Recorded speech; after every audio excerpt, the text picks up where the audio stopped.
Hey, hola, ¿cómo te encuentras? Aquí al aparato, Ana, creadora y voz de Hijas de Dano. Hijas de Dano es un proyecto en el que trato de acompañarte en tu proceso de autodescubrimiento, si me lo permites. Pero vamos, que vamos a lo importante. Lo primero, quiero darte las gracias. Sí, te doy las gracias por elegir pasar este ratito conmigo. Así que nada, coge tu té o tu café porque comenzamos.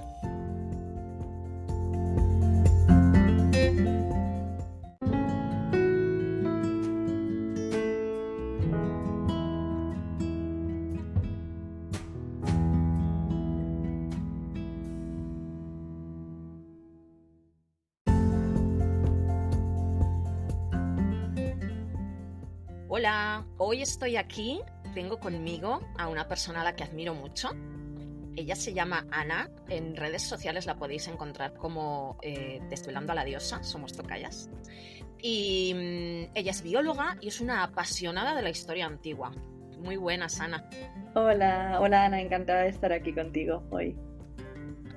Hoy yo quiero que tú y yo charlemos un rato sobre un tema que para algunas personas puede ser un poco controvertido, pero que es terriblemente importante. Y es la importancia de saber cómo ser mujer hoy en día, porque es bastante complicado. Uh-huh.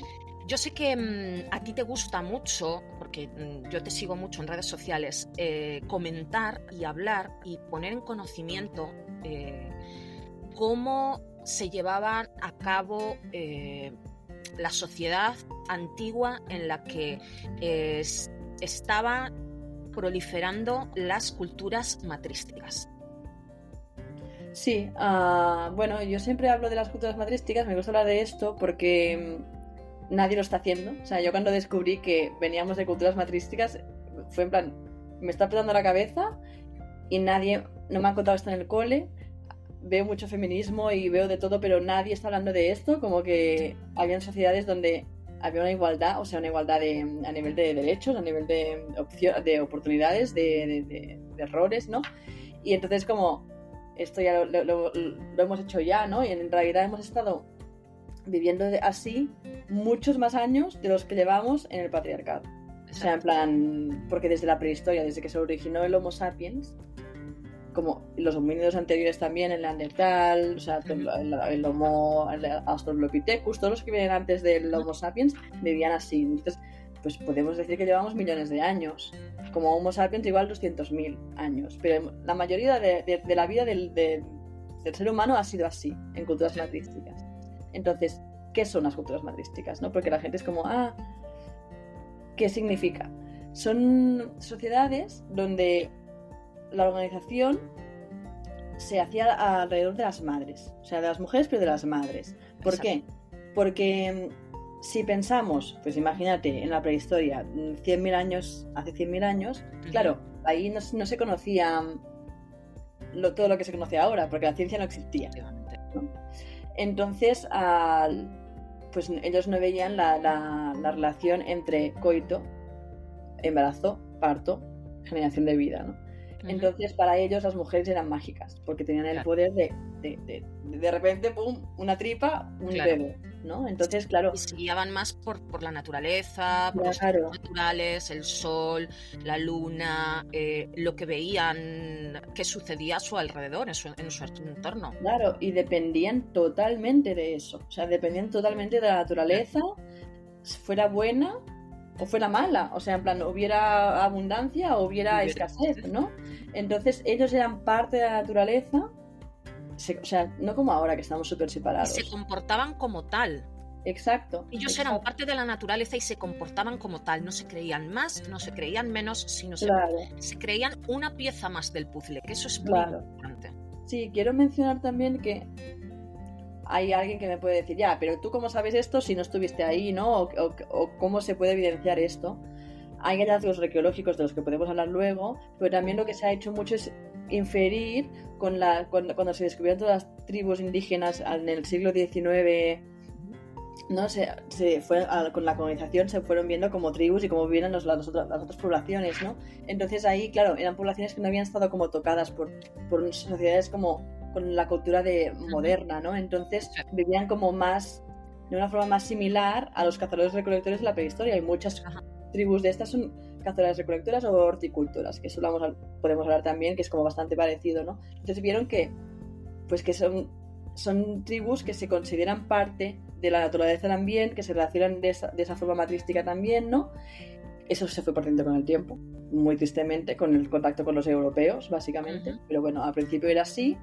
Y entonces sí que es verdad que esas tribus que se descubrieron en el siglo XIX tienen conceptos como el Gran Espíritu. Y ellos son parte del Gran Espíritu, y hay espíritus en las montañas, en los ríos, o sea, que son parte de la naturaleza, ¿no? Pero bueno, yendo a lo que estaba diciendo yo, la mujer tenía mucha importancia, las madres también, porque al final eran las que proveían hijos, ¿no? Y que eran la base del grupo, ¿no? O sea, la supervivencia del grupo dependía de que hubiera nueva vida en el grupo, por lo que a la mujer tenía un rol súper importante e incluso mágico.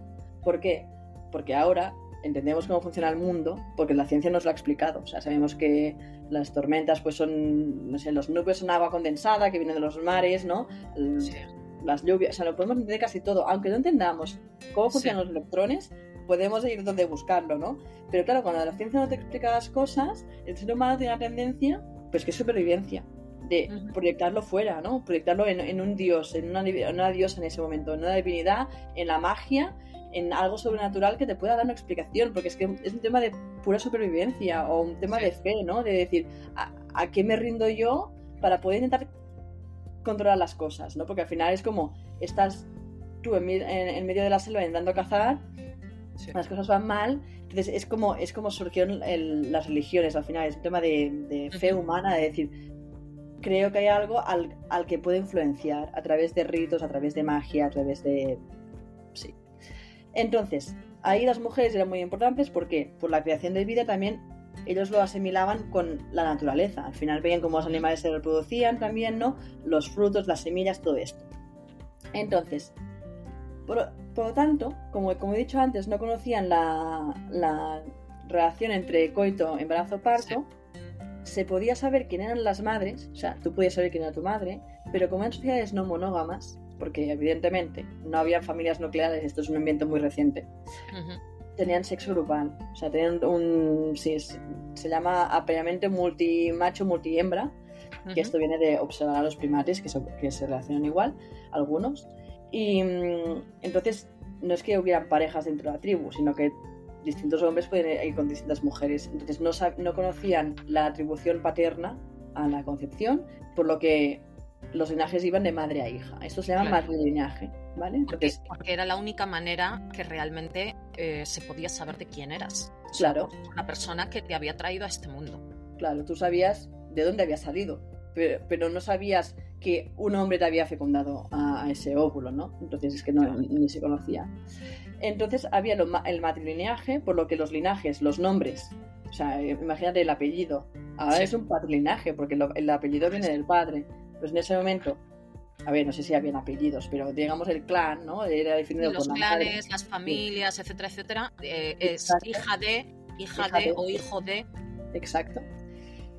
Y eran matrilocales o matrifocales, entonces significa lo mismo. Y es que se organizaban alrededor de la casa de la madre o de la tienda de la madre. Aquí, bueno, ahora no tanto, ¿no? En el siglo que estamos ahora no tanto, pero en el pasado hemos sido patrilocales. Eso significa que la esposa se va de su casa para irse a casa del esposo o del marido. En ese momento era al revés. Entonces, tenemos sociedades que la maternidad es como el centro, es lo más relevante, ¿vale? Porque es algo mágico. Las mujeres también, porque son las capaces de crear vida. Y digamos que imagínate que yo soy hija de mi madre, ¿no? Entonces yo vivo toda la vida en casa de mi madre y puedo estar teniendo relaciones con hombres, pero los que viven conmigo son mis hermanos. Y si yo tengo hijos, los que hacen de padres de mis hijos son mis hermanos. O sea, la figura masculina viene de los tíos maternos, ¿no? Entonces, imagínate que yo me acuesto con alguien que viene a mi casa o yo qué sé, por donde sea, casa, tienda, lo que sea en ese momento, él se va a ir a cuidar los hijos e hijas de su hermana. ¿no? Entonces, claro, pues eran sociedades muy distintas a las que tenemos ahora, nos cuesta a veces imaginarlo, ¿no? Pero eran sociedades donde, bueno, es lo que decíamos antes, no había esa individualidad, porque eras parte del todo, de la naturaleza, la tribu venía antes que el individuo. Se dice también que los egos no estaban tan formados como ahora, porque el hemisferio derecho, tenía mucha más importancia que el izquierdo. O sea, como que no éramos tan mentales, no había como tanta batallita, eso se formó después en la humanidad. Entonces, bueno, pues al sentirte parte de todo, como que todo esto te dé mucho más sentido, ¿no? De hecho, es una forma como que muchos primates y animales se organizan igual, alrededor de las hembras y de la maternidad.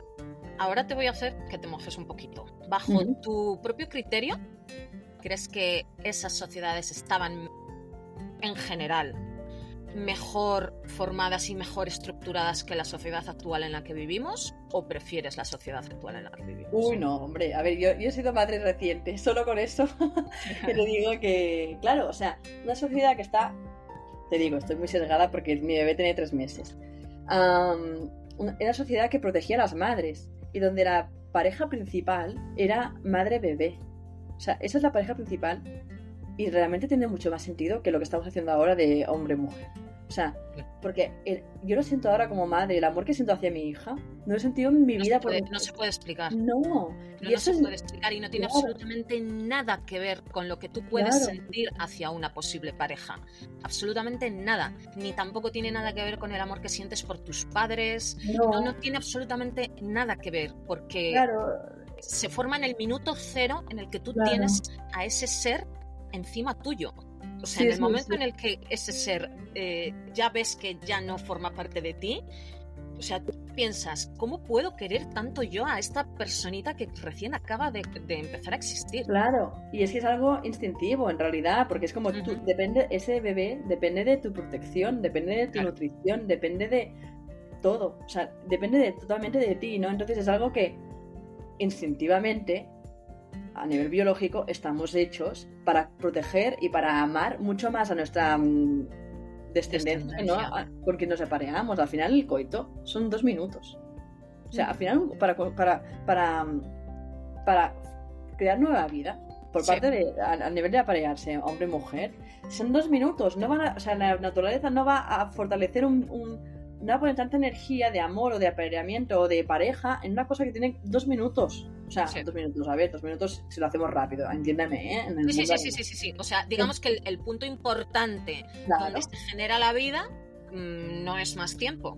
Exacto, entonces es como mucho más importante. Pues eso, que hayamos creado alrededor de ese momento toda una cultura tabú, o sea, partes iguales, de algo que tiene que ser como súper romántico, mágico, que se hace con una persona, que tienes que tener la misma pareja para el resto de tu vida, que yo realmente nunca he sabido a partir de dónde nace eso. Vale, yo te lo voy a contar. El tener una sola pareja, o sea, es que tengo muchas preguntas, se me están acumulando en la cabeza. Venga. Bueno, digamos que vivimos así desde la prehistoria, como te digo, desde, pongamos, los 200.000 antes de nuestra era, que es cuando surgió el Homo sapiens, y luego ya vamos hacia el Neolítico, que es como hacia el 9.000 antes de nuestra era. Y ahí ya es cuando el ser humano pasa como del nomadismo, ¿no? Del cazar y recolectar, a la agricultura. Tengo que decir que el rol de la mujer era muy importante, no solamente por las capacidades mágicas que se le atribuían, ¿no? O ya ni mágicas, sino por crear vida, ¿no? Y pues ellas entendidas como las únicas, sino porque cuando se dividen los trabajos en la prehistoria, cazando y recolectando, nos han vendido, y esto también se está viendo ahora que es más falso que yo que sé qué, que los hombres cazaban muy fuertes, muy machos, y las mujeres estábamos criando niños o recolectando alguna semillita por ahí, alguna frutita por ahí. Y esto se ha visto que no es verdad, también infiriendo de esas tribus cazadoras-recolectoras, se ve que las mujeres proveen hasta el 70% de los alimentos. ¿Por qué? Porque la caza era ocasional. O sea, la caza de grandes mamíferos, el típico mamut, esto era ocasional. Una vez por cada cuando podían. Entonces era el festín de ese día y ya está. Pero la base no era cazar un mamut cada 2 días, evidentemente. Es que imagínate lo de cazar un mamut cada 2 días. Era básicamente vegetales, tubérculos y recolectar, cazar pequeños mamíferos, y eso lo hacían las mujeres y los niños. Entonces, ¿qué significa eso? Que como las mujeres aportan recursos básicos para la supervivencia del grupo, son igual de importantes. Sí. Y ahí está la clave, ¿vale? La igualdad a nivel de cuánto recurso aportas te da la igualdad de rol también, ¿no? Sí. Y en sociedades igualitarias. No es que las mujeres fueran más... Y esto no lo he dicho, pero aunque a las mujeres se le atribuyera más magia o tal, no oprimían a los hombres. No había una desigualdad a nivel de... No eran sociedades matriarcales. Exacto, no era un matriarcado, que sería como lo opuesto al patriarcado. Las llamamos matrísticas porque no hay igualdad. Simplemente se organizan alrededor de la mujer. Sí, pero no hay lo que acabas de comentar de que los núcleos familiares eran alrededor de las madres, pero no por eso las madres o las mujeres eran más importantes que los hombres, sino que a cada cual se le atribuía su justa vamos a la palabra ahora, su justa importancia. Exacto. Entonces, ¿qué pasó? Entramos en la agricultura, y para entrar en la agricultura esto en distintas partes del planeta y distintos momentos fue diferente, ¿vale? No fue como toda la vez, evidentemente. Esto ocurrió en Centroamérica, en el sudeste asiático y en lo que es la antigua Mesopotamia, o sea, Oriente Medio, Asia Menor. Yo me centro más en Asia Menor y Oriente Medio porque es lo que más cerca me toca y es lo que hay más datos arqueológicos también, ¿vale?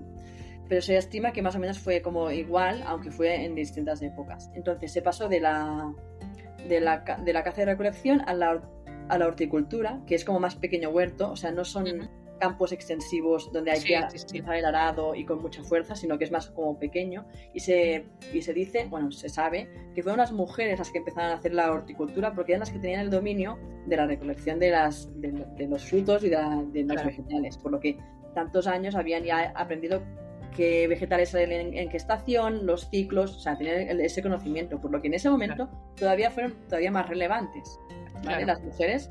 Entonces, hasta que fuimos horticultores, la sociedad seguía igual. ¿Por qué? Porque la mujer podía seguir teniendo un rol súper importante a nivel de producción de recursos y de alimento. Y también a nivel de lo que decían de crear vida. Pero a medida que se fue instaurando la agricultura extensiva, o sea, ya hablamos de arados, de grandes campos y la ganadería, se vio por la parte de la ganadería cruzando animales la relación entre concepción, parto y concepción, embarazo y parto, porque claro, con la ganadería se vio con los animales cómo se reproducían, ¿no? Claro. Entonces, ahí se entendió la aportación paterna a la concepción y a la vida. Entonces, la aportación del hombre, y esto fue clave también entenderlo, porque ya se le quita esa magia a la mujer, no es como que contribuimos los dos, ¿no? Y con el tema de la agricultura también empezó a haber excedente de alimentación, ¿vale? Y esto es súper importante, porque hasta ese momento se tenía lo que se servía para vivir y no había... No se comerciaba, no había posibilidad de comerciar. Claro, ni de guardar, porque es como cazamos hoy para mañana y ya. O sea, recolectamos hoy para mañana. Entonces, con la agricultura se generó excedente. Al generar excedente se pudo aumentar muchísimo la población. Al aumentar tanto la población, también fue como un poco trampa la agricultura, porque es como nos permite aumentar mucho la población, pero también tenemos que extender más y trabajar mucho más para sostener esa población, ¿vale? Claro. Entonces ahí empezó la estratificación social, porque se tuvieron que dividir los trabajos. Antes todos hacían todo y ahora, mira, tú te encargas de la ganadería, tú te encargas de sembrar, tú te encargas de recoger, tú te encargas de no sé qué. Apareció la esclavitud también, porque ahí como los roles fueron diferenciándose cada vez más, pues empezaron a ver como clases, ¿no? Y también hubo una clase que se dedicó a administrar toda la riqueza, porque evidentemente ya eran poblaciones mucho más grandes, hay que administrar. O sea, en plan, aquí ya no somos 25, que entre todos nos conocemos y tal, sino y todos somos parte de una tribu y todos somos parte de la naturaleza. No, aquí ya hubo un poco más de desconexión con la naturaleza porque la estamos dominando, sino que la estamos a nuestro antojo. Estamos intentando controlar a nuestro beneficio. Claro, y además el tema este de clases, ¿no? ¿Qué pasó? Que la agricultura necesitaba más fuerza, porque había que desforestar bosques para hacer campos, el arado. Entonces las mujeres cada vez tuvieron menos y menos y menos importancia en esa agricultura. O sea, la habían iniciado ellas, pero al final la crianza, la lactancia y todo lo que se hacía hasta ahora con los niños a cuestas o con los niños la agricultura, a sembrar campos, o sea, se sigue haciendo, pero los hombres empezaron a contribuir muchísimo más, por lo que los hombres ganaron poder y aportaban más recursos que la mujer, ¿vale?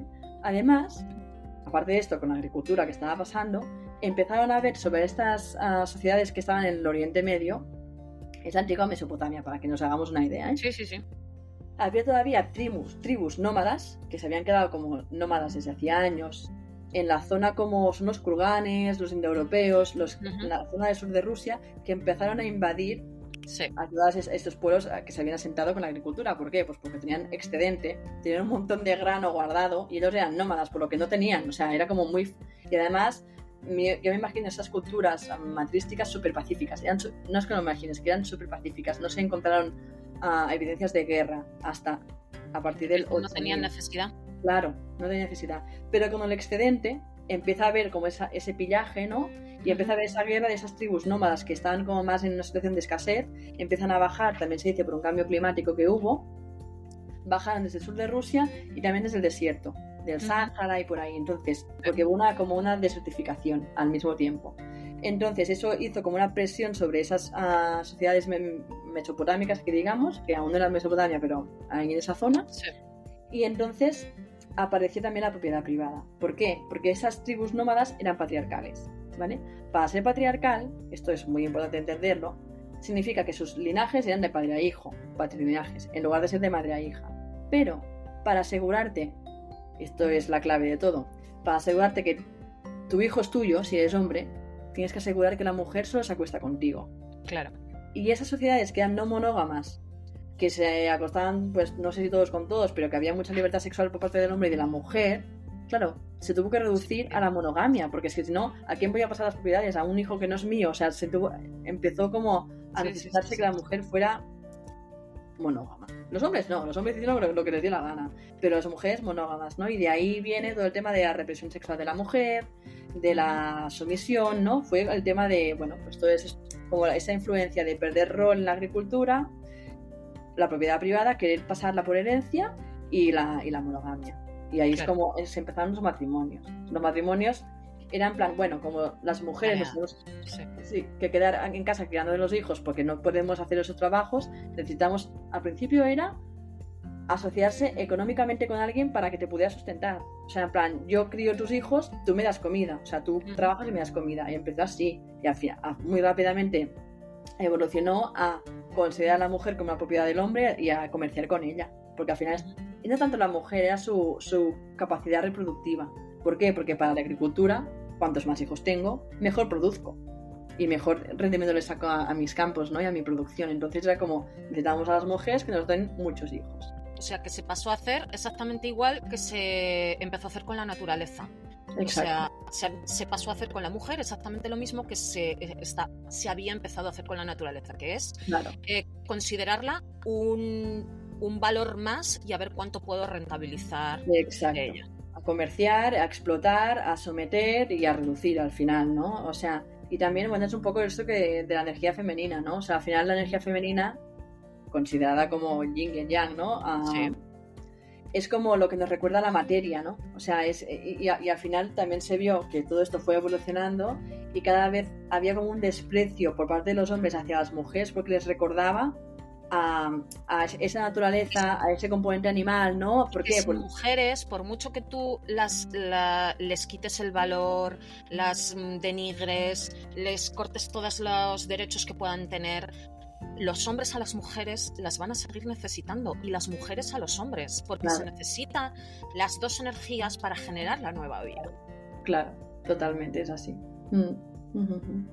Todo esto que estamos hablando es historia. No nos estamos inventando nada, no nos estamos sacando absolutamente nada de la manga y por eso viene mi siguiente pregunta, que es, ¿por qué no nos han contado todo esto?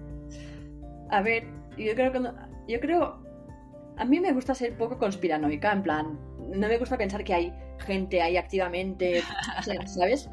Sí. Pero pienso que se juntan como las dos cosas. Uno, que al sistema no le conviene saber que ha habido otro sistema que ha funcionado de una forma más orgánica y como lo que ahora estamos intentando buscar, porque al final se tambalea todo, ¿no? Y esto sería un poco más, igual, un poco más conspiranoico, pensando que hay gente activamente que lo quiere. Luego pienso que hay una parte de desconocimiento Y luego también pienso que hay una parte de...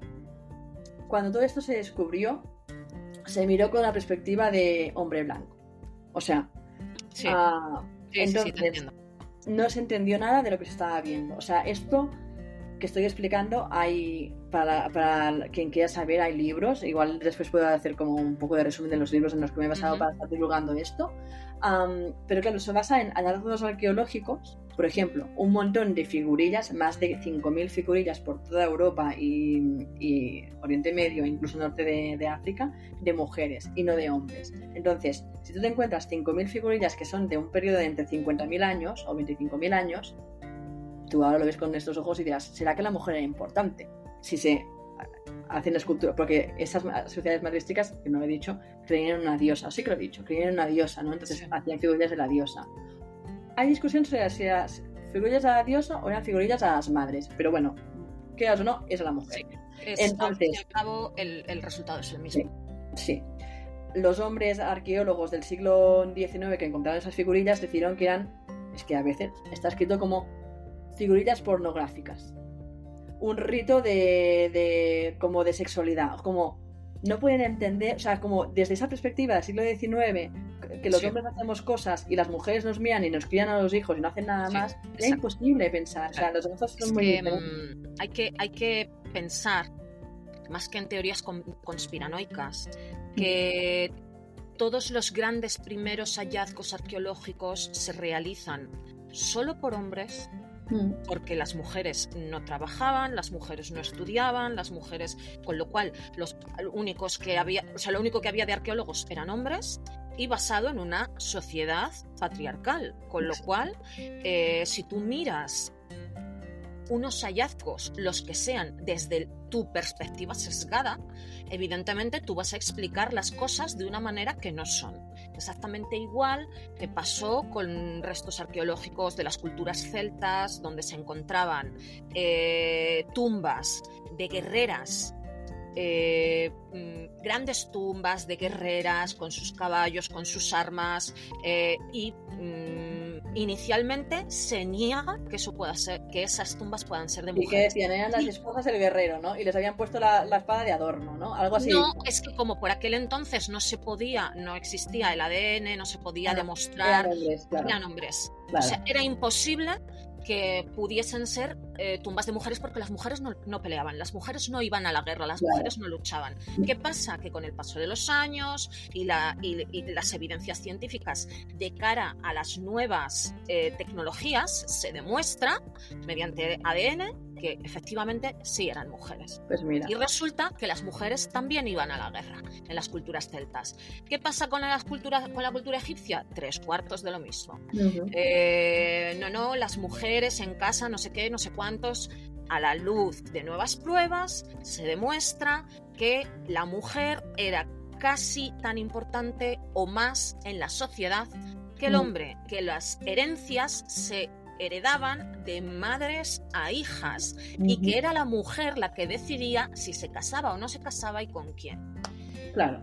Otra cosa así que es como algo similar, ¿no? De cómo el hombre blanco patriarcal o del siglo XIX victoriano, o sea, veía las cosas de su prisma y escribía en sus libros cómo eran las cosas, ¿no? Y eso todavía ahora se está dudando, o sea, como hay gente que, no sé, nunca me ha pasado, pero estoy segura que en algún momento me va a pasar. Ir divulgando esto y me van a decir, no, pero es que tal persona dijo, y yo, ¿tal persona en qué siglo? ¿En el 1880? O sea, porque es que esto es así. Y entonces, como he dicho, todo este relato, las evidencias vienen de hallazgos arqueológicos y de inferencia de tribus que es de antropología, ¿no? De antropólogos que han descrito los comportamientos de tribus del siglo XIX y XX, ¿no? Cuando se encontraron. Vale. Muchos de esos relatos, de los escritos de esas tribus, son misioneros, ¿vale? Que iban a evangelizar a toda esa gente. Claro. Imagínate, un misionero es un cura. O sea, para empezar. Entonces, las prácticas que se veían y los comportamientos que se veían están totalmente mal interpretados. Por ejemplo, porque la gran mayoría de esas tribus, aparte de ser matrísticas, bueno, muchas se viraron a patriarcales, pero bueno, hay como algunos rasgos matrísticos ahí. Muchas de esas tribus son no monógamas. O si son monógamas, antes de casarse son increíblemente promiscuas. Y cuando digo promiscua no lo digo a nivel mal, sino a nivel de que todos con todos. O sea, lo digo Sí. sin que suene despectivo. Sí. Entonces, los misioneros, eso, como que estoy leyendo un libro sobre esto de cómo los misioneros escribían lo que les dio la gana con lo que veían y es totalmente sesgado y no tienen ningún tipo de solidez lo que están diciendo. Entonces ha habido trabajo de antropólogos que han tenido que escribir su tesis, ¿no? Y decir, no, es que aquí te diste esto y era totalmente lo opuesto. O sea, que un hombre y una mujer estén en matrimonio no significa que tengan exclusividad sexual para esa gente, porque para ellos el matrimonio es un término más económico-social, en plan, para mantenerse a nivel económico, pero luego se acuestan con quien les da la gana, ¿no? Entonces, que también hubo esa perspectiva, ¿no? Ese sesgo de hombre blanco interpretando las cosas como él cree, y que eso igual es lo que ha permanecido hasta ahora como teoría aceptada y que no, que hay que empezar a dudar de esto. Entonces ahora, a estos años, últimos 10, 20 años, es cuando se está empezando como más a dudar de esto. Bueno, la primera que lo hizo fue María Jan Butas, que es como la referente en todo ese tema de la matrística, que es la primera que puso el tema sobre la mesa, en plan, oye, que todos estos hallazgos arqueológicos indican que había una cultura matrística en la vieja Europa, ¿no? Entonces ha habido otras mujeres, incluso hombres, que cada vez están como dando más respaldo a esa teoría. Al final son teorías porque probarlo, como no tenemos máquina del tiempo, pues no se puede. Pero bueno, que nadie lo duda ya, esto. O sea... Y siempre hay que tener en cuenta que en un futuro se pueden descubrir cosas que ahora mismo no conocemos. Claro. Y eso no significa que nosotros hayamos pretendido excluir una parte de la historia, sino que simplemente no disponíamos de las herramientas para explicarlo en su totalidad, porque como dices, no tenemos una máquina del tiempo para poder volver al pasado y ver cómo se estaban haciendo las cosas. Claro, totalmente. Así que al final resulta que no son teorías de la conspiración, sino simplemente desconocimiento. Claro, es desconocimiento, es desconocimiento, es una visión totalmente como sin crítica, o sea, de un siglo y de un tipo, o sea, sí, de un género, o sea, sin perspectiva de género en absoluto, sin perspectiva racial, o sea, como... Nada, claro. Nada. Y ahora es cuando se está haciendo como ese debate, pero es que todavía no tiene mucha fuerza, porque es que todavía prevalece mucho lo que se investigó o lo que dijo incluso Darwin. O sea, Darwin dijo muchas cosas que estaban bien, pero muchas cosas que estaban mal. Y como Darwin nos dio el origen de las especies y y de que llamamos primos de los monos, que muy bien, es como todo lo que dice Darwin va a misa, ya bueno, en otras cosas pues no ha tenido tanto. Entonces, bueno. Sí. Claro, entonces, ¿tú qué crees, bajo tu criterio, evidentemente, totalmente personal, que en medio de esta vorágine que estamos metidos ahora mismo, de intentar salir de un patriarcado con partes muy extremas, tanto hacia un lado como hacia el otro, ¿tú cuál crees que es el camino más equilibrado, más correcto? Es que correcto no creo ni siquiera que sea la palabra. El camino que si tú fueses la que tuviese que decidir, el camino que llevaría a la sociedad para... Sí, yo creo que depende de lo que pretendemos. Sí, yo creo que depende de la zona del mundo, obviamente, porque hay zonas del mundo que están mucho peor que aquí. O sea, como lo que haría en ciertas zonas es completamente diferente a lo que haría aquí, pero me voy a centrar a lo de aquí porque al final es lo que conozco. Y ahora mismo, pues como hemos dicho antes, y inspirándome en las culturas matrísticas, le daría mucho más peso a la maternidad. O sea, más peso, más facilidades. O sea, y lo estoy viviendo yo ahora. O sea, yo, si no me extendía la baja, me tocaría volver al curro en 10 días. Y mi hija no sabe ni sentarse. O sea, ¿no? Sí, entonces, sí. Pero es lo que haría yo. O sea, yo lo que intentaría hacer es como... A ver, ¿cómo lo digo esto? Como dar una igualdad real de elección a hombres, pero también a mujeres. O sea, en plan, que las que quieran ser madres sean madres, las que no lo sean. O sea, y que eso no implique nada a nivel de tener que dejar trabajo o no, o sea, como que poder compatibilizar todas estas cosas. Sí, porque si desde ese punto de vista miramos objetivamente cómo está planteada la sociedad hoy en día. Los gobiernos y en los colegios, porque yo tengo hijos en edad escolar, enseñan a los adolescentes, a los universitarios incluso, que la densidad de población cada vez es más baja, que tenemos una población cada vez más vieja y que hay que tener más hijos. Ah, sí, ¿eso lo que se enseña ahora? ¿De acuerdo? Sí. O sea, yo tengo un hijo de 23 años que está estudiando turismo y una de las cosas que, evidentemente, pues estudian el tema población por cuestión del turismo. Y lo que se enseña es que en España la media de edad es demasiado alta, que la población se está envejeciendo demasiado y que es imprescindible que se tengan más hijos. Vale, de acuerdo. Pero es que eso no se está apoyando. Claro. ¿Cómo quieres que tenga más hijos cuando se está primando el producir? El producir de cara a nivel económico. Porque si quiero una casa, necesito dinero. Si quiero comer, necesito dinero. Si quiero comprar ropa, si quiero vestir, necesito dinero. O sea, necesito dinero para todo, con lo cual tengo que trabajar, tengo que producir.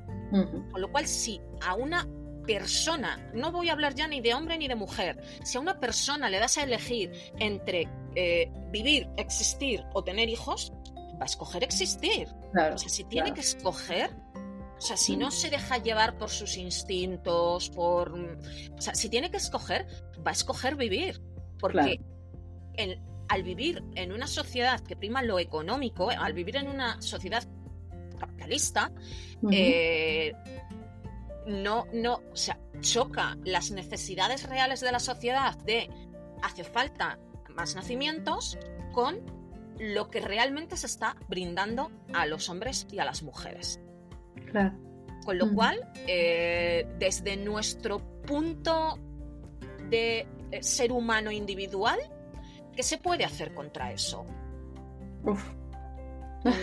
Yo creo que no mucho.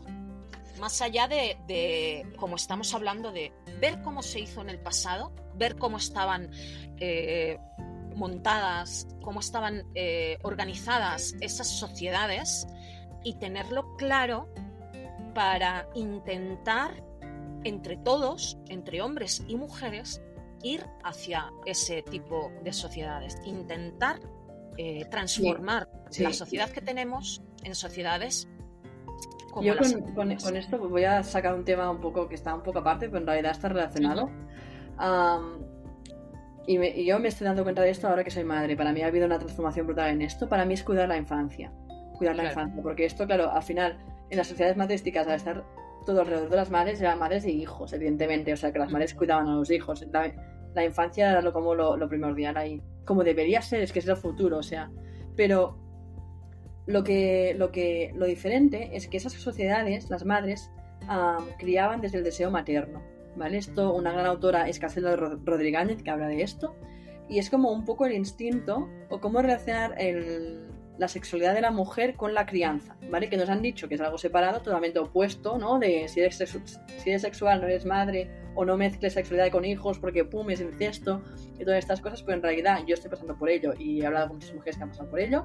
La maternidad sexual, o sea, los procesos maternales son totalmente sexuales, ya, o sea, por dónde sale el niño, o sea, el proceso del embarazo, de dónde vienen los niños, y también el tema de lactar, todo esto es totalmente sexual, ¿no? ¿Qué pasa? Que como también se ha reprimido la sexualidad de la mujer, todo esto quedó totalmente cortado. Entonces, lo que se ha visto es que los niños que no tienen, o sea, lo que vieron esas sociedades patriarcales que invadieron, ¿no? Esas sociedades matrísticas y que cambiaron y que impusieron los matrimonios, la propiedad privada y todo esto, como he dicho antes, es que si tú cortabas el vínculo madre-bebé desde el nacer, desde pequeños, y arrancabas un poco la díada, ¿no? La separabas, se generaban bebés, bebés hombres, mucho más crueles, porque tenían de bebés un elevado cortisol de la separación, del estrés de la separación de la madre, ¿no? Porque la madre al final es el hábitat del bebé, o sea, donde el bebé se siente seguro, se siente a salvo. Entonces, al arrancar eso, al separar eso, eran bebés con mucho más cortisol, mucho más propensos con ese estrés al sufrimiento y a tolerar a la crueldad humana. Entonces, se generaban soldados así. Claro, y eso, se generaban mejores guerreros, que es lo que ellos necesitaban para invadir, para conseguir más tierras. Claro. Entonces, hay toda una serie de teorías, y ahí voy a mencionar a William Reich, que es como reprimir la sexualidad de la mujer. Y reprimir la maternidad con ese deseo materno, lo que hace son individuos mucho más estresados, mucho menos empáticos y mucho más orientados, pues eso, a no a vivir y a querernos y a amarnos, sino o sea, como pum, pum, pum, ¿no? Sí, entonces, si respetamos los derechos de la infancia, si volvemos a luchar por los nacimientos, por cómo nacen los niños, que se respete el piel con piel, que las madres tengan el tiempo de poder maternar con calma, de que no tengan que volver al trabajo a los 4 meses. O sea, para mí, respetar los derechos de la primera infancia es, al final, vamos a conseguir personas mucho más felices y con los egos mucho más abajo y con una sociedad que se pueda amar y colaborar y cooperar mucho más entre claro, ellos. Porque esos niveles de cortisol claro. ya desde el principio van a ser mucho más bajos y va a haber mucha menos predominancia de que haya picos de claro. cortisol, porque claro. las personas no van a estar tan a la defensiva. Bueno, su ámbito normal que ellos hayan estado acostumbrados sea el claro. de estoy seguro, el de claro, no hay peligro. Hay mucha evidencia de si un bebé, los deseos de un bebé o de un niño son complacidos en los primeros meses, años, ese bebé ya tiene como una base de felicidad mucho más alta. O sea, no necesita empezar a poseer, o sea, como que el sistema nervioso se regula mucho mejor y muy diferente a si has estado estresado desde que eres un bebé. Bueno, ahí podemos entrar en los traumas de la infancia, todo esto, pero el trauma primal, el gran trauma es la separación de la madre, que ya de por sí lo tenemos. O sea, todos cuando nacemos, que nos separan de la madre por el tema de nacer y salir del cuerpo, es como la gran herida de la humanidad, ¿no? Esto es lo que hay, es lo que significa nacer, que estabas muy bien y ya no estás muy bien y a partir de ese momento la vida va para abajo.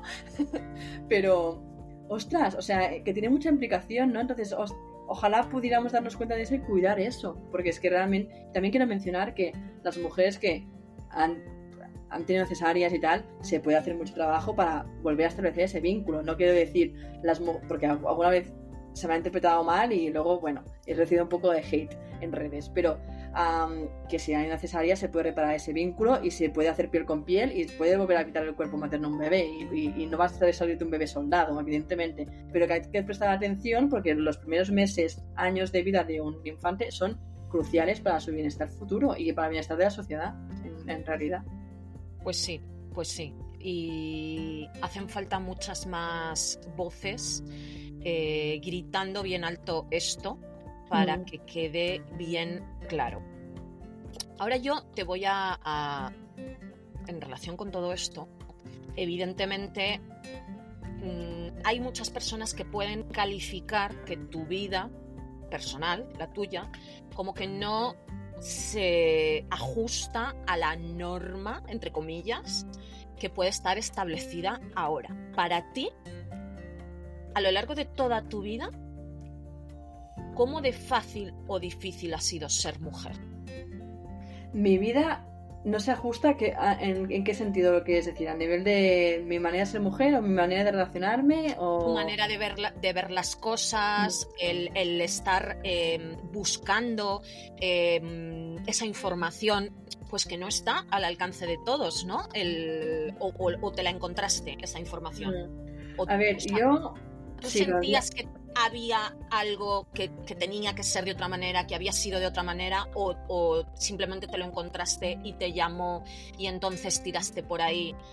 O sea, me refiero que no eres la típica muchacha que ha hecho su carrera, ha hecho su trabajo, se ha casado con su marido, ha tenido sus hijos y no ha pensado que pueda haber nada más. O sea, típico, clásico, no son palabras que me vienen a mí a la cabeza si pienso en ti. Bueno, yo le tengo que dar las gracias a mi madre. O sea, que qué bien. Que me encanta esta respuesta, de verdad. Sí, mi madre me educó de una forma muy alternativa. O sea, en casa no teníamos televisión. Yo tengo 30, o sea, como no es que tuviera Netflix precisamente, o sea, que no había Sí, sí, sí. televisión, me enseñaron a leer mucho antes que los otros niños, entonces yo leía un montón, siempre soy una rata de biblioteca, y también viajamos mucho con mis padres, o sea, entonces tuve como el tema de leer muchísimo y viajar muchísimo, y el pensamiento crítico me lo instalaron desde súper pequeña, ¿no? Entonces, mi madre siempre me decía, tú no te cases ni tengas hijos, que esto es una trampa. Me decía eso. Y al final ahora pues, tengo hijos y estoy casada, pero estoy casada con mis acuerdos no monógamos también, ¿no? Que es la forma como que yo he encontrado de sentirme a gusto con lo que quiero y lo que soy. Sí, el tema de descubrir todo esto fue como un poco, como yo fui sintiendo como un llamado a investigar más, o sea, no sé, llámalo intuición, llámalo llamado. De repente yo quería entender, porque yo siempre he sido no monógama, me he enamorado de más de una persona a la vez, entonces al me sentía mal porque era mala persona, porque, bueno, claro, yo metí los cuernos, no, bueno, me avergüenzo un poco ahora de decirlo, pero es la realidad, o sea, es lo que ha pasado toda mi vida. Y al final es como hay algo malo en mí o qué pasa, entonces, bueno, de ahí a empezar a leer y entonces a empezar a entender. Mi primera razón de mirar al pasado fue como, a ver, la no monogamia que es. Claro, necesito entender esto. Claro, ¿estoy mal? ¿O es algo normal? ¿O fue en algún momento? Y de ahí empecé a encontrar las sociedades, luego empecé a entender el tema de la diosa, el tema de la importancia de la mujer, y entonces como que, wow, ¿pero qué es esto? Se me están abriendo como muchas puertas, ¿no? En plan, es que no es solo la no monogamia, es el rol de la mujer, es el rol de la religión, ¿no?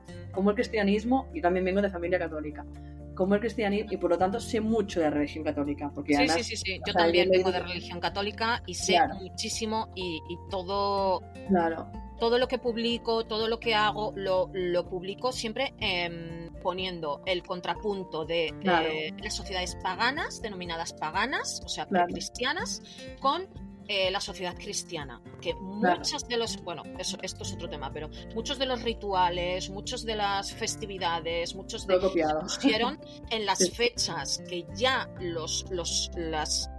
por pues, las festividades paganas donde la gente ya estaba celebrando cosas para que celebrasen de manera cristiana en vez de manera pagana. Sí, o sea, y al final, a ver, intentaron convertir, porque al final las tribus estas indoeuropeas que he hablado yo que invadieron las matrísticas, una de ellas fue la tribu hebrea, o sea, y fue las religiones abrámicas, y de ahí nos vino las religiones monoteístas, ¿no? Que no lo he dicho, pero lo digo ahora. Entonces, quisieron convertir a todas esas sociedades matrísticas que creían en la diosa, porque eran diferentes diosas, que sí, Ishtar, Isis, Tiamat, Shera. Pero al fin y al cabo era muy difícil convertir a las mujeres. Un poco todas venían teniendo las mismas características, eran todas iguales. Sí, las mismas atribuciones, las mismas características, pero sí, lo que cada zona se llamaba de un nombre diferente. O sea, que cada pueblo tenía como su diosa, pero era lo mismo. Era muy difícil. Entonces, claro, convertir. Y además que a la diosa se le rezaba de una forma muy desde la energía femenina, desde el eros, desde la sensualidad, desde la poesía, o sea, desde las artes del templo, que se llama, desde la energía femenina, Entonces, claro, tú dile a una diosa que es como tan benevolente, como nutritiva, que da vida, también la muerte, pero es parte de un ciclo, o sea, da muerte para dar vida, es parte de un ciclo, ¿no? Como la naturaleza tal. Y de repente te vienen las tribus que te invaden aquí, que hay un solo dios que está en el cielo, que cae en la montaña, como puede ser Zeus, o puede ser Yahvé, o puede ser quien sea, que encima es un dios castigador, es un dios tormentoso, es el dios del Antiguo Testamento, que castiga.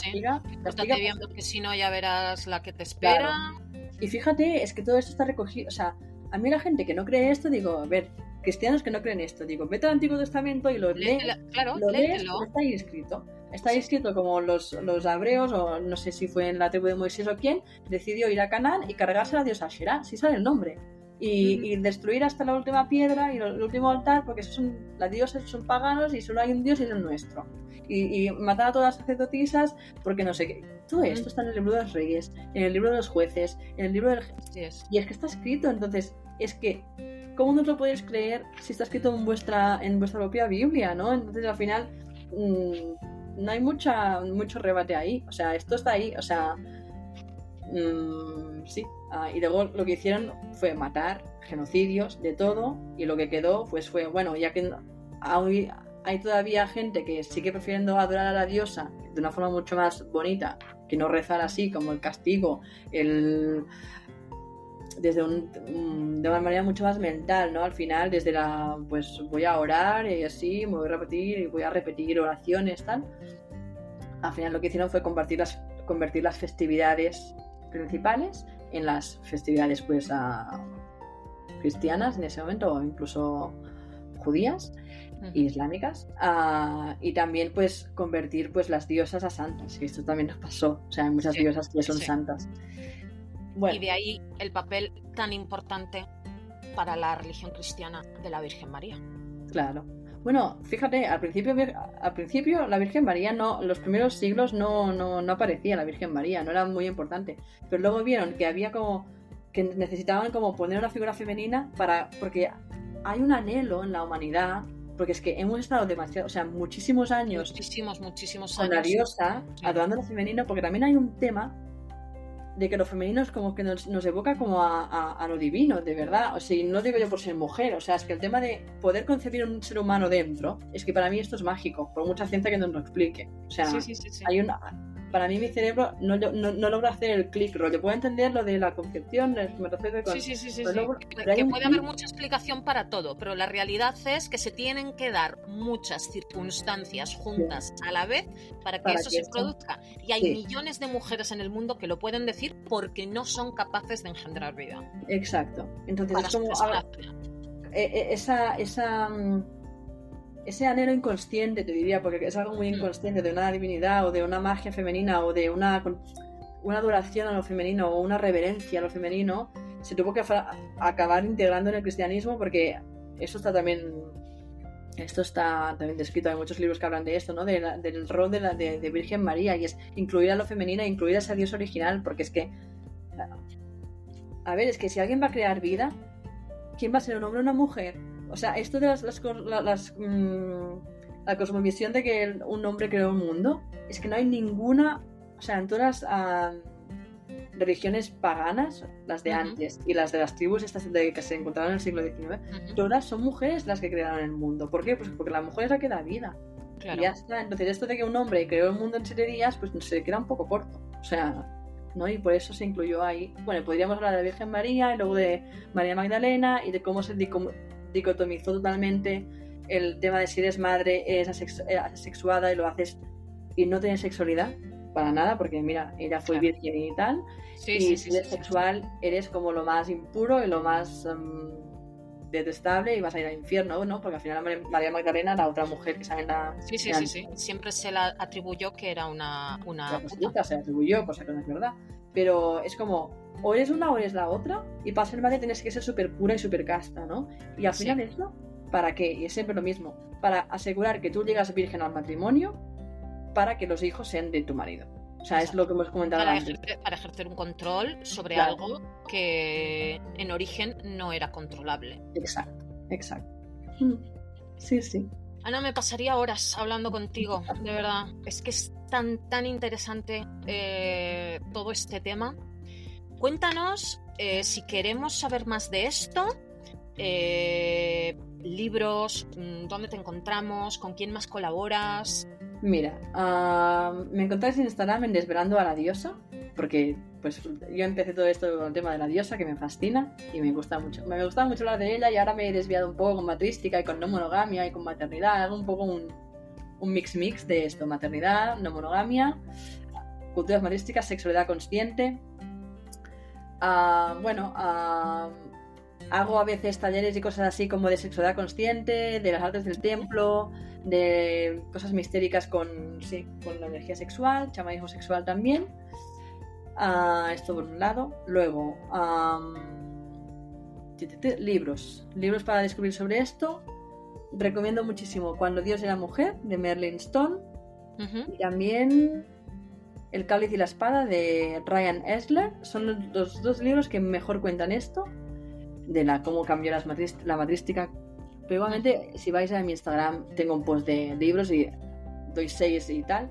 Leer también a Casilda Rodríguez, que es la que habla del deseo materno y de cómo la infancia, las madres y la importancia de la díada, y cómo si se corta eso se genera violencia, básicamente. y también habla mucho de la sexualidad de la mujer, la represión de la sexualidad de la mujer y cómo eso influye en el parto y en todo, en la violencia del ser humano. O sea, cómo reprimir la sexualidad de la mujer genera violencia, básicamente, y no en las mujeres, sino en los hombres. En general. Sí, en general. En la sociedad, vaya. En la sociedad, sí. Esto a nivel de bibliografía. No sé qué más me has pedido. ¿Hay algo que creas que falta por decir hoy aquí? ¿Algo que te apetezca añadir? ¿Algo que... no sé? No, yo creo que hemos hablado un poco de todo, así muy por encima, pero si alguien tiene curiosidad por algún tema, pues que me escriban, que igual me inspiran y hago un post. Soy súper accesible, cualquier cosa, si me está lleno de cosas. Doy absoluta fe de ello, que eres una persona súper cercana, súper accesible, y te doy 1000 gracias por haber accedido a estar hoy aquí conmigo. A ti por invitarme. Muchas gracias, Ana. Adiós. Adiós.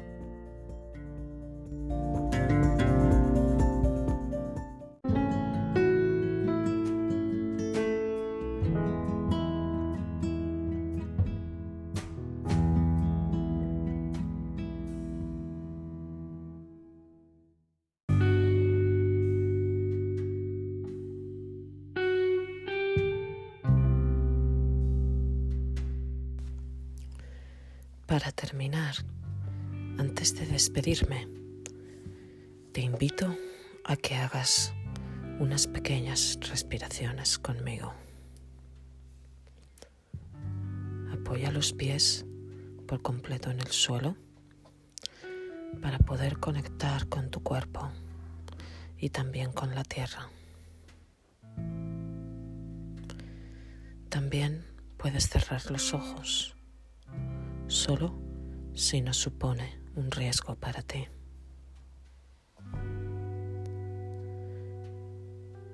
Quiero que te centres en tu respiración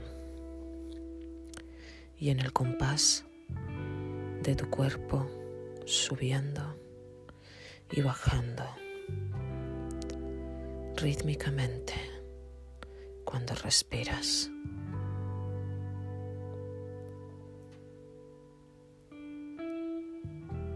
Inhalas y exhalas pausada y relajadamente. Observa tu respiración con calma. ¿Es tranquila? ¿O por el contrario, es una respiración agitada? Si es así, observa poco a poco cómo se va calmando y cada vez estás más y más relajado o relajada.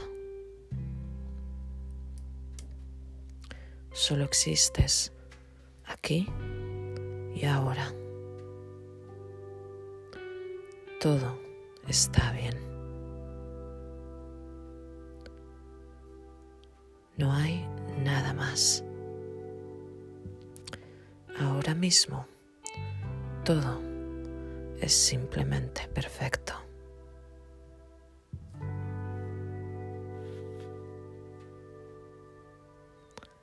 Acaba dándote gracias. Agradécete el darte permiso a tener este momento de conexión contigo.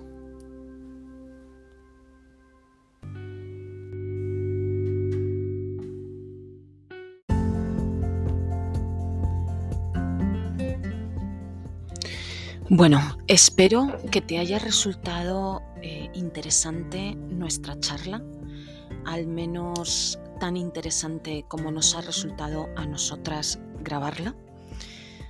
Darle las gracias infinitas una vez más a Ana de Desvelando a la Diosa por acceder a tener esta charla conmigo con tanta tanta información súper valiosa que nos ha dejado. La verdad es que este capítulo es un capítulo para escucharlo en repetidas ocasiones y pensar sobre toda la información que ha quedado aquí grabada. Recordarte que puedes contactar con Ana a través de su Instagram @desvelandoaladiosa, y si te interesan todos estos temas en los que nos hemos introducido hoy, puedes escribirme, puedes ponerte en contacto conmigo a través de redes sociales, a través de comentarios en este podcast. Y una vez más, como en todos los capítulos, vamos finalizando, y para autoagradecernos el estar aquí, hacemos unas respiraciones conscientes.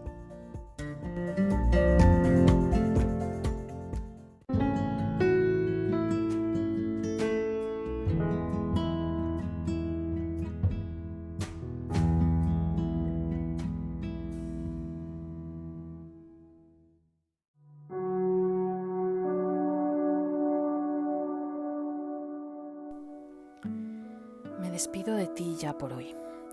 Espero que te haya gustado y que te haya servido el tema del que te he hablado, y me encantará saber qué te ha parecido. Me puedes escribir en comentarios, mandarme un correo o un mensaje directo por cualquiera de las redes sociales, Instagram, Facebook. Contesto yo y te aseguro que contesto siempre. Te agradezco infinito si es que te ha gustado el episodio, si lo compartes, si me das estrellitas, si comentas, porque así me ayudas a llegar a más gente. Y recuerda, no importa lo bajo que crees que has caído, no importa lo difícil que es o lo oscuro que está, siempre, siempre puedes alzar tu voz. Namaste, querida alma.